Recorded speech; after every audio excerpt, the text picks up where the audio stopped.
and you want to, you know, argue with us on Facebook. Sometimes these posh Kenyans on Facebook, sometimes when they find me in a good mood, I abuse them. When I'm in a bad mood, I block them. Because they need to go back to the ground and discover what Kenya is all about. Because CDF has helped so many people and continues to help. Mr. Speaker, the reason why I even interrupted my good friend Honorable Florence when she was speaking is that the challenge we have in relation to CDF is a lot of misinformation. A lot of people think that as a member of parliament, you just go to your constituency and say, give me 1 million there for CDF. Nobody is going to give you any money. CDF has a board, which is in Nairobi. That board is the one that actually then sets up a committee, which is passed in parliament, and then they set up and hire people that then work for CDF. Maybe members may actually, the way we do even have influence over appointment of PSS and other people, we may put in a word, and that is normal in life.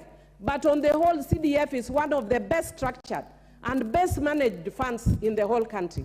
And I want to encourage the organization called TISA, that sometimes those of us who come from civil society, we are very genuinely accused of being elitist, because sometimes we are. I come from a civil society background, and we need to understand that sometimes we are elitist. That's why people don't take us seriously. Go back home and understand how CDF is transforming lives. Right now, because the money for CDF has delayed, there are so many people in our own constituencies that have dropped out of universities that have not gone. There are some that we are forced right now to sponsor. There is a boy that I've sponsored from a place called Usao who deferred his university degree, medical degree, last term, here, last season. Again, he's deferring this time. I had to get money from my own pocket. How many people can members of parliament sponsor from their own pockets? So, Mr. Speaker, I reach a point where I had to say, I can't do anymore. But CDF does that to individuals that are suffering like that. As members of parliament, we can give recommendations when you see situations like that.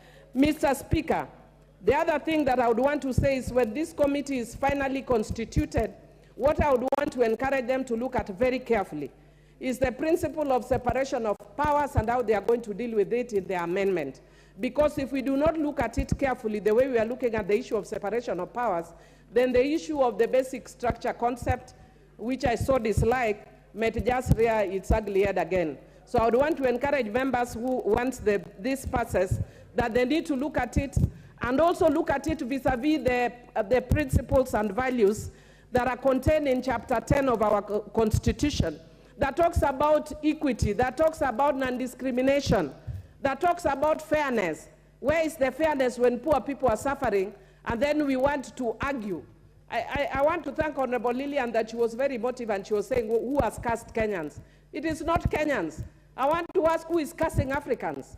When something good finally happens in Africa, then us in Kenya, we want to kill it. Everywhere I go, in every country, I used to be a member of Pan-African Parliament. I interact with several members from other African countries.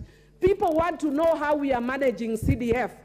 Zambia is doing very well with it, and perhaps only Kenya. And everybody else wants to see, because it's transforming lives. Mr. Speaker, I almost called names, but let me withdraw. Let it go inside. But Mr. Speaker, you have people who do not understand what's going on. And they're asking you, why should you have CDF? Mr. Speaker, what used to happen is once that CDF, when we didn't have CDF, what used to happen is that honorable members of parliament would be queuing at the executive, asking for money. Now I don't have to go and queue anywhere to ask for money. Then it gives us the power and authority to be able to deal as honorable members. Even as opposition, I can deal without going to line and queue anywhere. It gives me my independence. And Mr. Speaker,